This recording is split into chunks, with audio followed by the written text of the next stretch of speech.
And at the very worst, if you don't use the tractor for a few months, you'll come out and there'll be like a Exxon Valdez below your tractor, and it'll be hard to start, and it'll be out of fuel. Let's go take a look.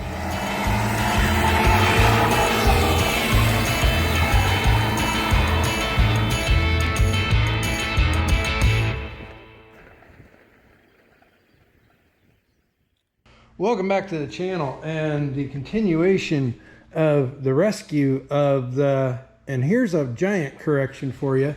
Thanks to @BillFold9463, you commented on the last video, and I really appreciate that because we were all out of whack on calling this a 1947 9N, and that's what I get for hurrying when I try to do my little bit of research.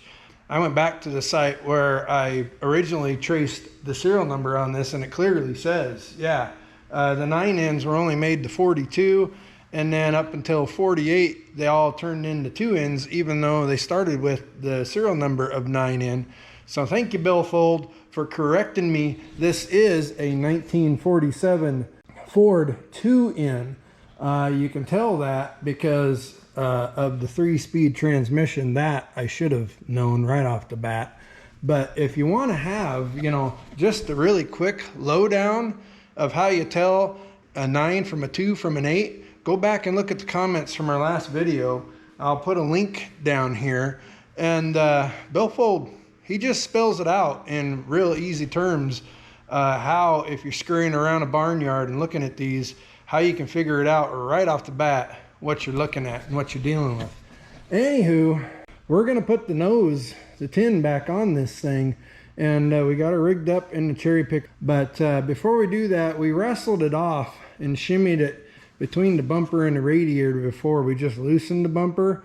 Before we go back on, we're gonna go ahead and take that bumper all the way off. It's just gonna make it about 8,000 times easier. So we'll get that on, and then like I said, we've got our fuel sediment bowl and shutoff valve. We've got a new assembly for that. We'll put that on, we'll plumb the fuel, and then we can actually see this thing run. We've already put new alternator belt, new top hose, new bottom hose on, so the radiator's back full of green stuff, ready to rock. And we're gonna put the nose on so we can run it on its own fuel supply.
Just like that, we're looking like a full-fledged tractor again.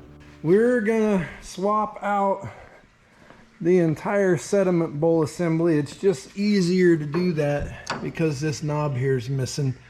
So we've got it turned on with the old pliers, and we got her draining into that gas can. I don't think there's more than, yeah, maybe 2 gallons in there. So we'll let that drain, and then we'll take that sediment bowl and shutoff off, and then we're getting really close. All right, we drained our fuel down to where it's just a slow drip, and it's probably a good thing we're doing this because we've also got a leak around the gasket here. Now you can just get the gasket, and you probably could get the screw-in stopper for this, but it's simpler to find, quite frankly, and you know, time is money sometimes, and then knowing that you can just replace the whole part after doing so, you've got some spare parts in this old sediment bowl. You know, you've actually got the bowl itself if you need it. You've got the little strap the chin strap that holds the bowl on, and the little tightening screw here. So it's like, you know, it's okay to go ahead and replace on this entire thing, I guess is what I'm saying. And now you got your fuel line unhooked, and it is just like it looks. We're going to take a dinner roll wrench here and just screw it out. Just be a pipe fitting on the end there. Now we're going to get a little bit of gas in our drain pan. So we're going to make a little bit of a mess, but we shouldn't get more than about, I don't know, a couple quarts maybe at the most of fuel coming out of here. I hope. Might have just a little bit of junk in the bottom of the tank. We're on about our last thread here, I think.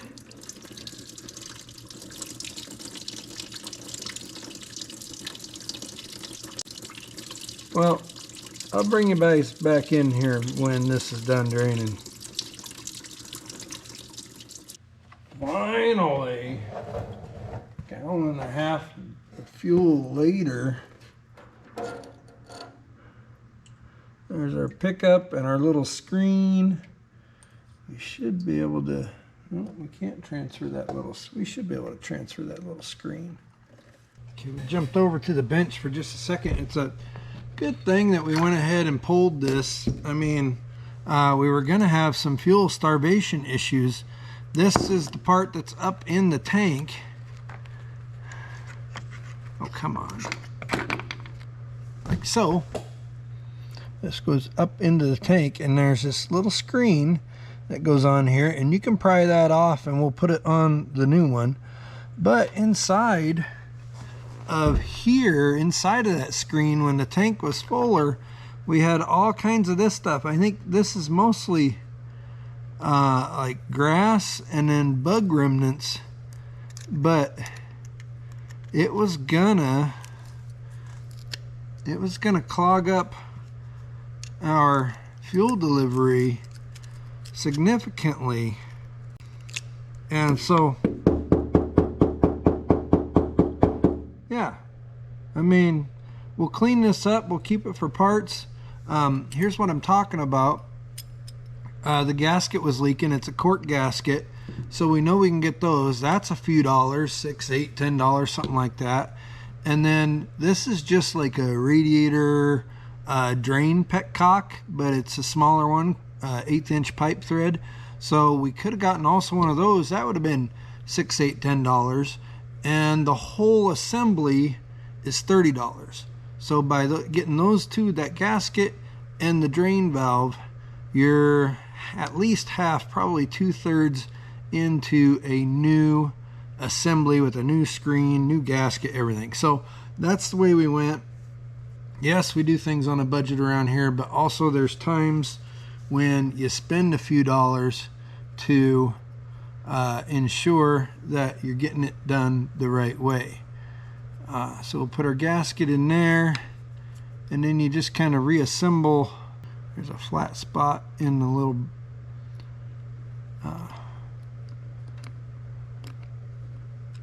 saddle. Catch each side of that. And we'll screw it up in there. That's taken care of, so it's assembled. And then, like I said, we're going to take our screen and we're going to slide it right over the top of that, and we'll probably take just a little bit of aluminum wire and wire that up a little bit here. This is actually electric fence wire, but I like to use it for mechanics wire because it is so forgiving. There we go. Perfect.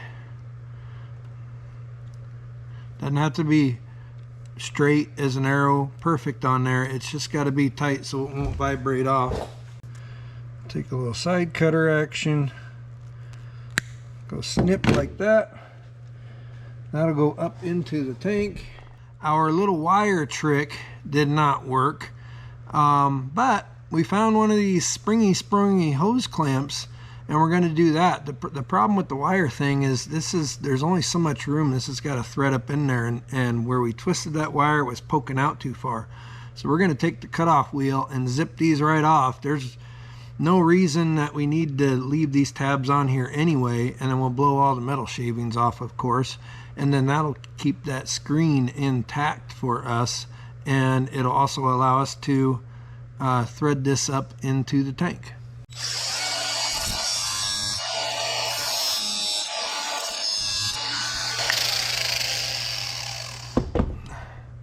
Like so. That should work swell. Alrighty, now we can go ahead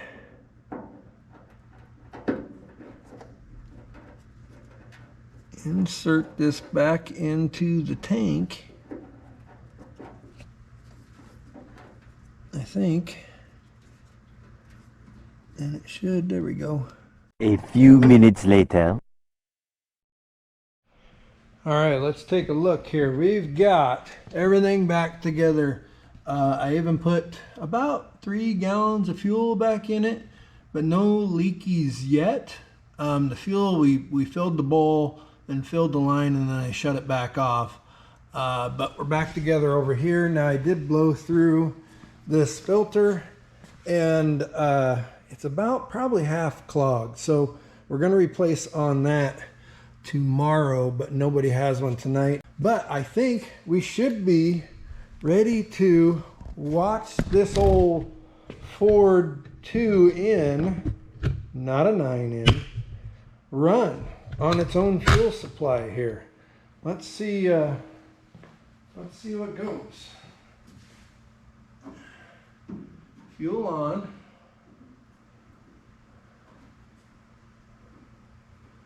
About 2 turns or so. Run neutral.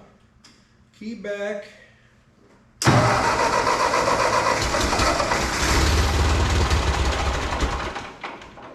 Okay, try again.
Tractor here.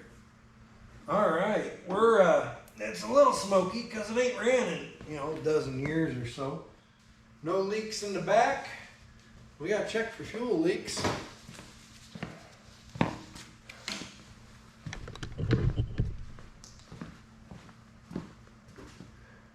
No leaks in the fuels. My light's dead.